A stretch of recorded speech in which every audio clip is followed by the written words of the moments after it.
After nearly 2 weeks in hospital with COVID-19, 43-year-old Andre Smith was discharged from St. Joe's today. The Hamilton man says his wife and 3 children gave him hope, but there were days he didn't know if he would come out of this alive. Tonight, we're hearing the story of a special education worker and his message to this community.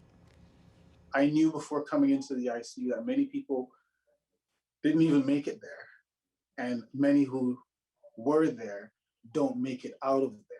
Andre Smith has no idea where he got COVID-19.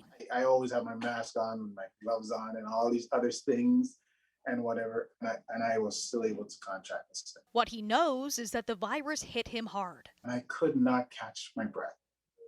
I literally could not. I felt like I was stifling within my own body. And tears just started running down my eyes because I couldn't. The 43-year-old had his wife drive him to the mountain testing clinic on the 19th. The father of 3 remembers exactly what the clinic doctor said to him. We're going to do the test, but as a doctor, I cannot allow you to go home. Because if you go home, it's not going to be good for you. He was taken immediately to the emergency department at St. Joe's and spent 5 days in the intensive care unit. He said he took it day by day. To realize that I'm in a place where my family could be planning a funeral. That's powerful. Andre was being cared for by a team at St. Joe's. The only thing that I can say to them is thank you.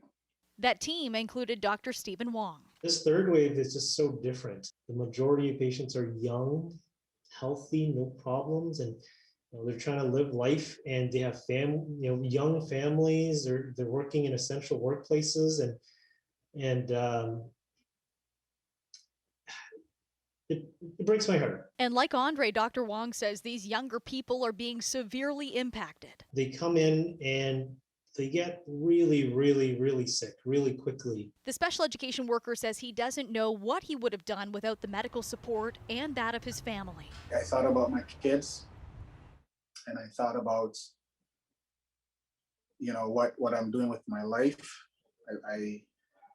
I try every day, as an educator, as a parent, just as a person to be the best person I can be. And all of that flashes in front of me. But today there was the light Andre had been waiting for. My heart is at peace in going home. Before he left the hospital, he had something he needed to share with the community.